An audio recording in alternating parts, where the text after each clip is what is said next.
Hello good morning dear student, welcome in my new video. Student, आज हम लोग पढ़ेंगे क्लास 10th की एनसीईआरटी का सर्किल चैप्टर। तो आइए सबसे पहले जानते हैं कि सर्किल होता क्या है। सर्किल की डेफिनेशन के बारे में हम लोग पढ़ेंगे। देखिए सर्किल क्या है। Circle is a collection of all points in a plane which are at a constant distance from a fixed point. एक सर्किल जो है एक प्लेन में स्थित सभी पॉइंट्स का एक कलेक्शन होता है जो कि एक फिक्स्ड पॉइंट से हमेशा कांस्टेंट डिस्टेंस पे स्थित होते हैं। देखिए ये एक प्लेन है, प्लेन में पॉइंट्स का एक कलेक्शन है और ये पॉइंट एक फिक्स पॉइंट से हमेशा एक कांस्टेंट डिस्टेंस पे स्थित है। तो इन पॉइंट्स का कलेक्शन क्या कहलाएगा? सर्किल कहलाएगा। इन पॉइंट्स का कलेक्शन सर्किल कहलाएगा। ठीक, सर्किल एक प्लेन में स्थित उन सभी पॉइंट्स का कलेक्शन होता है जो कि एक फिक्स पॉइंट से हमेशा कांस्टेंट डिस्टेंस पे होते हैं। इस फिक्स्ड पॉइंट को हम लोग कहेंगे, ये जो हमारा फिक्स्ड पॉइंट है ये कहलाएगा centre of circle. Fixed point क्या कहलाएगा? Centre of circle. और ये जो फिक्स डिस्टेंस है यानी इस पॉइंट से लेके ये फिक्स्ड पॉइंट से लेके और जो पॉइंट्स है उसकी डिस्टेंस जो होगी वो कहलाएगा रेडियस ऑफ सर्किल। यानी ये जो कांस्टेंट डिस्टेंस है, कांस्टेंट डिस्टेंस, इसे कहा जाएगा radius of circle. Radius of circle. देखिए अगर हमारे पास एक सर्किल है, सपोज कीजिए इसका सेंटर ओ है, इसका सेंटर ओ है और रेडियस स्मॉल आर है, या मतलब यहाँ से यहाँ तक की डिस्टेंस स्मॉल आर है। तो इसको कुछ इस तरीके से रिप्रेजेंट किया जाएगा, सर्किल सेंटर ओ और रेडियस स्मॉल आर, ऐसा ब्रैकेट के अंदर ऑर्डर्ड पेयर की फॉर्म में लिखा जाएगा। ठीक, सर्किल जिसका सेंटर ओ है और रेडियस आर है।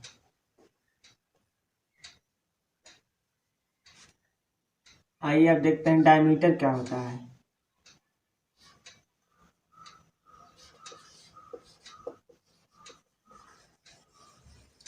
Diameter of a circle. Diameter of a circle क्या होता है? डायमीटर जो है रेडियस का 2 टाइम्स होता है, 2 टाइम्स ऑफ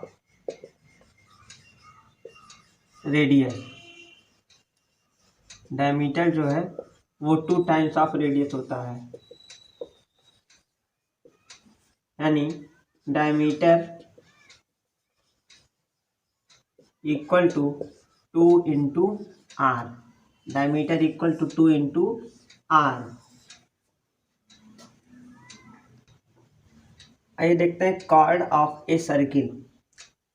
हिंदी में कहते हैं सर्किल की यानी वृत्त की जीवा। जीवा क्या होता है? ये देखिए, ये हमारे पास एक सर्किल है जिसका सेंटर ओ है, रेडियस स्मॉल आर है। ठीक, इस सर्किल की बाउंड्री पे कहीं भी आप 2 पॉइंट ले लीजिए, कोई भी 2 पॉइंट। सर्किल की बाउंड्री पे कहीं भी आप अगर 2 पॉइंट ले रहे हैं और उन 2 पॉइंट्स को ज्वाइन कर दे रहे हैं, ठीक, तो वो जो लाइन सेगमेंट बनेगी उन 2 पॉइंट्स को ज्वाइन करने से वो कहलाएगी कॉर्ड ऑफ ए सर्किल। ठीक, सपोज कि ये हमारा सर्किल है और सर्किल पे 2 पॉइंट ए यहाँ और ये बी है, ये ए है और ये बी है। अब इस ए और बी को हम लोग ज्वाइन कर दे रहे हैं, ए से बी को ज्वाइन कर दे रहे हैं, तो ये ए बी लाइन सेगमेंट जो होगी वो कहलाएगा कॉर्ड ऑफ ए सर्किल। ठीक, तो सर्किल पर मौजूद 2 पॉइंट्स को मिलाने वाली लाइन सेगमेंट को कॉर्ड ऑफ ए सर्किल कहा जाएगा। ठीक है, सर्किल पर मौजूद 2 पॉइंट्स को मिलाने वाली 2 पॉइंट्स को मिलाने वाली line segment chord of a circle होगी। ठीक, आगे देखते हैं, अगर ये कॉर्ड, ठीक, सेंटर से पास करे। अगर कॉर्ड सेंटर से पास करे तो वो कॉर्ड जो होगी डायमीटर ऑफ सर्किल होगा। यानी डायमीटर भी एक तरीके का कॉर्ड है। ठीक, डायमीटर भी एक तरीके का कॉर्ड है। ठीक, कोई डायमीटर सॉरी, अगर कोई कॉर्ड सेंटर सर्किल के सेंटर से पास हो रहा है तो वो कॉर्ड सर्किल का डायमीटर होता है। ठीक, या हम कह सकते हैं सर्किल में जो कॉर्ड सेंटर से पास करती है वो सबसे बड़ी कॉर्ड होती है, यानी लॉन्गेस्ट कॉर्ड होती है, और लॉन्गेस्ट कॉर्ड को ही डायमीटर कहा जाता है। यानी डायमीटर के लिए क्या क्या हो गया, longest chord of a circle, chord passes through the centre of the circle and it is 2 times of the radius. A circle have infinite number of diameter and radius. एक सर्किल में जो diameter और radius का संख्या होता है, number होता है, वो इनफाइनाइट होता है, क्योंकि सर्किल जो है इनफाइनाइट नंबर ऑफ पॉइंट्स का एक कलेक्शन होता है। आइए देखते हैं सेगमेंट ऑफ ए सर्किल क्या होता है। तो ये हमारे पास एक सर्किल है जिसका सेंटर O है और रेडियस R है। एक सर्किल है, सेंटर जिसका O है और रेडियस R है। हमको पढ़ना है सेगमेंट ऑफ ए सर्किल के बारे में। तो इसके पहले मैं आपको बताया chord of a circle, circle पे जो दो पॉइंट होते हैं उनको ज्वाइन करने वाला लाइन सेगमेंट सर्किल का कॉर्ड होता है। और जो सर्किल का कॉर्ड होता है दोस्तों, वो सर्किल को दो पार्ट्स में डिवाइड करता है। ठीक, ये सपोज कीजिए कि ए बी सर्किल का एक कॉर्ड है, ए बी सर्किल का एक कॉर्ड है, तो ये ए बी जो है सर्किल को दो पार्ट में डिवाइड कर रहा है। देखिए ये ऊपर वाला रीजन और ये वाला रीजन। ठीक, देखिएगा ये रीजन है और ये एक रीजन है। ठीक, तो इन दोनों रीजन को कहा जाएगा सेगमेंट ऑफ ए सर्किल। ठीक, यानी सर्किल के cord circle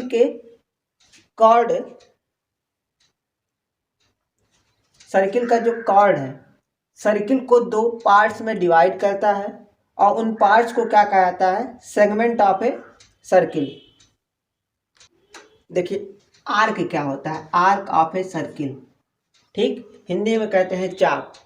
arc of a circle क्या होता है, सर्किल पर दो पॉइंट के बीच का डिस्टेंस जो होता है उसी को कहते हैं आर्क ऑफ ए सर्किल। जैसे सर्किल पर दो पॉइंट है ए और बी, अब इसके बीच के डिस्टेंस को, ये डिस्टेंस, ठीक, ये डिस्टेंस, ये कहलाएगा आर्क ऑफ ए सर्किल। या ये पूरा डिस्टेंस, ये भी कहा जाएगा आर्क ऑफ ए सर्किल।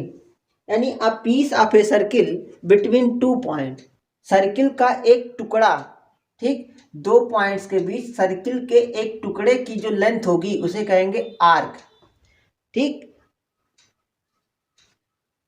जैसे सर्किल का एक टुकड़ा ये इतना, इसके बीच दो पॉइंट्स के बीच ये कहलाएगा आर्क ऑफ ए सर्किल। तो सर्किल का आर्क और कॉर्ड के बीच का जो रीजन होता है उसे क्या कहा जाएगा, सेगमेंट। सर्किल के आर्क और कॉर्ड के बीच का रीजन कहलाएगा सेगमेंट। ठीक, इस तरीके से देखिएगा, ये वाला हिस्सा थोड़ा बड़ा है, ये वाला हिस्सा छोटा है, तो ये ऊपर वाले रीजन को कहा जाएगा मेजर सेगमेंट और नीचे वाले को कहा जाएगा माइनर सेगमेंट। मेजर माने बड़ा, माइनर माने छोटा। ऊपर वाले सेगमेंट को कहा जाएगा मेजर सेगमेंट, नीचे वाले सेगमेंट को कहा जाएगा माइनर सेगमेंट। आइए देखते हैं सेक्टर ऑफ ए सर्किल क्या होता है। Sector of a circle, sector of a circle, ये देखिए ये सर्किल का क्या है, कॉर्ड है, सर्किल का कॉर्ड है। ठीक, एक मिनट रुक जाइए, दूसरा फिगर लेते हैं हम लोग।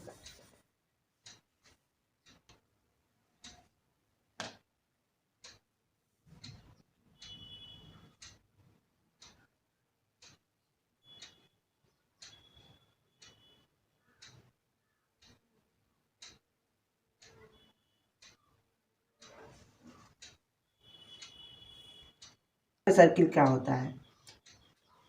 किसी आर्क सर्किल का अगर कोई आर्क है, अभी आर्क मैंने आपको बताया आर्क क्या होता है कि piece of a circle between two points. ठीक, तो ये सपोज कीजिए कि ए बी ये सर्किल का एक आर्क है। ठीक, इस आर्क के एंड पॉइंट्स को हम सेंटर से ज्वाइन करा दे रहे हैं, आर्क के एंड पॉइंट्स को हम सेंटर से ज्वाइन करा दे रहे हैं, तो ये ओ ए और ओ बी सर्किल का रेडियस हो जाएगा। ठीक, तो आर्क और रेडियस के बीच का जो रीजन है, ये क्षेत्र आर्क और रेडियस के बीच का रीजन, इसको कहा जाएगा सेक्टर ऑफ ए सर्किल। देखिए, ये आर्क और इस रेडियस के बीच का region sector of a circle कहलाएगा। ठीक, इसे कहा जाएगा सेक्टर। इसी तरीके से जैसे सेगमेंट में था मेजर और माइनर सेगमेंट, उसी तरीके से यहाँ भी ऊपर का एरिया बड़ा है तो इसे मेजर सेक्टर, नीचे का एरिया छोटा है तो इसे माइनर सेक्टर कहा जाएगा। ठीक, तो सर्किल का आर्क और रेडियाई के बीच, रेडियाई यानी रेडियस, ये दोनों रेडियस के बीच का जो रीजन होगा उसे सेक्टर ऑफ ए सर्किल कहा जाएगा। एक बार फिर से देखिए, कॉर्ड क्या होता है? सर्किल का टुकड़ा होता है किन्हीं भी दो पॉइंट्स के बीच, सर्किल पर किन्हीं भी दो पॉइंट्स के बीच सर्किल का एक टुकड़ा आर्क कहलाता है। ठीक, सेगमेंट क्या होता है? सेगमेंट सर्किल के कॉर्ड और आर्क के बीच का रीजन होता है, सर्किल का कॉर्ड और आर्क के बीच का रीजन होता है सेगमेंट। ठीक है, सेक्टर क्या होता है? सर्किल के दो रेडियाई और कॉर्ड के रेडियाई और आर्क के बीच का रीजन, सर्किल के दो रेडियाई और आर्क के बीच का रीजन सेक्टर कहलाता है। देखिए दोस्तों, ए लाइन एंड ए सर्किल, एक लाइन और एक सर्किल में क्या रिलेशन है ये देखिए। इसके लिए हम लोग सबसे पहले एक सर्किल लेते हैं जिसका सेंटर O है, एक सर्किल है जिसका सेंटर O है। ठीक, और एक लाइन PQ है। अब एक लाइन और एक सर्किल जब हम लेते हैं तो तीन कंडीशन संभव है। पहला कंडीशन ये है कि लाइन और सर्किल एक दूसरे को इंटरसेक्ट नहीं करते हैं, ये पहला कंडीशन है कि लाइन PQ और ये सेंटर O वाला जो सर्किल है ये एक दूसरे को इंटरसेक्ट नहीं करेगा। ठीक, दूसरा कंडीशन ये है कि ये जो लाइन है PQ, ये सर्किल को दो डिफरेंट पॉइंट A और B पे इंटरसेक्ट कर रहा है, दो डिफरेंट पॉइंट, एक A और एक B पे इंटरसेक्ट कर रहा है। ठीक, तो ये दूसरा कंडीशन है। अब इस लाइन PQ को इस दौरान कहा जाएगा सेकेंड कहा जाएगा। जब लाइन PQ सर्किल को दो डिफरेंट पॉइंट पे इंटरसेक्ट करेगी तो इस PQ को कहा जाएगा सेकेंड ऑफ सर्किल। ठीक, PQ को क्या कहा जाएगा? ये जो लाइन PQ है सेकेंड कंडीशन में, PQ इज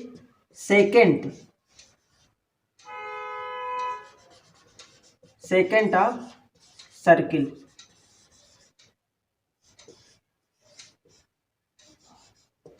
क्योंकि ये सर्किल को दो डिफरेंट पॉइंट A और B पे इंटरसेक्ट कर रहा है। पहला कंडीशन क्या था कि सर्किल और लाइन दोनों ही एक दूसरे को इंटरसेक्ट नहीं कर रहे हैं। दूसरा कंडीशन क्या हुआ कि लाइन और सर्किल दोनों एक दूसरे को इंटरसेक्ट कर रहे हैं। लाइन जो है सर्किल को दो डिफरेंट पॉइंट A और B पे इंटरसेक्ट कर रहा है, तो इस दशा में लाइन PQ को सेकेंड ऑफ सर्किल कहा जाएगा। ठीक, तीसरा कंडीशन ये है कि जो लाइन है सर्किल को सिर्फ और सिर्फ एक ही पॉइंट A पर इंटरसेक्ट कर रहा है। लाइन PQ सर्किल को सिर्फ और सिर्फ एक ही पॉइंट पे इंटरसेक्ट कर रहा है, तो इस कंडीशन में PQ जो होगा कहलाएगा टेंजेंट ऑफ सर्किल। PQ जो है टेंजेंट ऑफ सर्किल होगा। ठीक, यानी कोई लाइन जब सर्किल को सिर्फ और सिर्फ एक ही पॉइंट पर टच करती है तो उसे कहा जाएगा टेंजेंट ऑफ ए सर्किल। आइए दोस्तों देखते हैं टेंजेंट ऑफ ए सर्किल। ठीक, इसके पहले तीसरी कंडीशन आपको बताएगी कि जब लाइन सर्किल को सिर्फ एक ही पॉइंट पे इंटरसेक्ट करेगा तो उसे क्या कहा जाएगा, टेंजेंट ऑफ सर्किल। तो a tangent to a circle is the line which intersect the circle in one point exactly. Tangent एक ऐसी लाइन होती है जो सर्किल को सिर्फ और सिर्फ एक ही पॉइंट पे इंटरसेक्ट या टच करती है। ठीक है, तो पी क्यू यहाँ पे क्या हो जाएगा, टेंजेंट, और जो पॉइंट ए है इसे कहा जाएगा पॉइंट ऑफ कांटेक्ट। ठीक, देखिए सर्किल पर किसी एक पॉइंट से सिर्फ और सिर्फ एक ही टेंजेंट ड्रॉ किया सकता है। सर्किल पर किसी एक पॉइंट से सिर्फ और सिर्फ एक ही टेंजेंट ड्रॉ किया सकता है, क्योंकि सर्किल जो है इनफाइनाइटली मेनी पॉइंट्स का एक कलेक्शन होता है, इसलिए इनफाइनाइट पॉइंट से इनफाइनाइट टेंजेंट सर्किल पे ड्रॉ किया सकते हैं। यानी एक सर्किल के पास नंबर ऑफ टेंजेंट जो होता है वो इनफाइनाइट होता है। ठीक, तो अ सर्किल हैव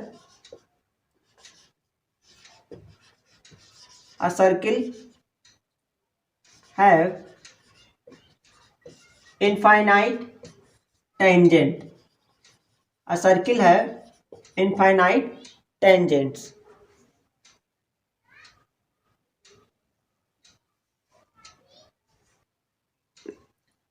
अब आइए देखते हैं कि tangent from A given point, circle पर एक दिए हुए पॉइंट से टेंजेंट। ठीक, तो हम सपोज करते हैं एक सर्किल जिसका सेंटर O है और रेडियस R है और एक पॉइंट P है। पहला कंडीशन क्या है कि जब पॉइंट P सर्किल के अंदर मौजूद हो, पॉइंट P सर्किल के अंदर मौजूद हो, तो इस दौरान देखिएगा इस पॉइंट P से ढेर सारी लाइनें जा रही हैं।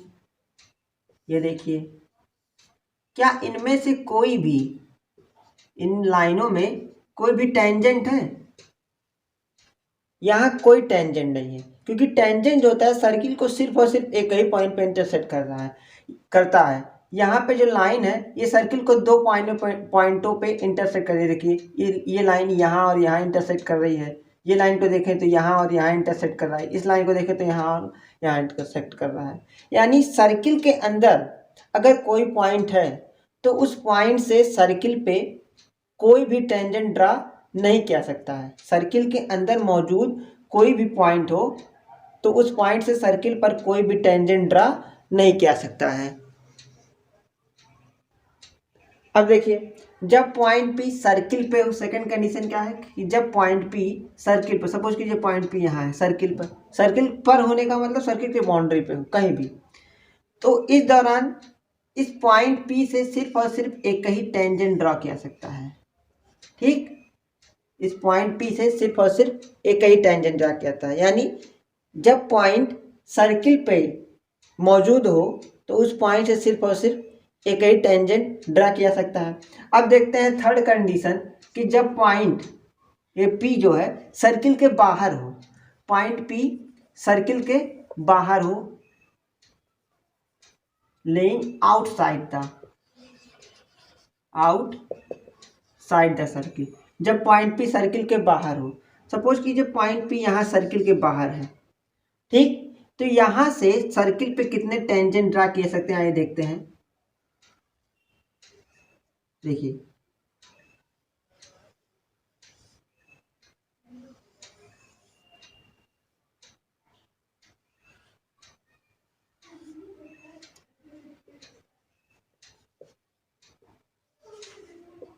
देखिए जब पॉइंट P सर्किल के बाहर हो तो इस दौरान सिर्फ और सिर्फ दो टेंजेंट सर्किल पर ड्रा किया सकते हैं। यानी किसी एक्सटर्नल पॉइंट से सर्किल पर सिर्फ और सिर्फ दो ही टेंजेंट सर्किल पे ड्रॉ किए जा सकते हैं। ठीक,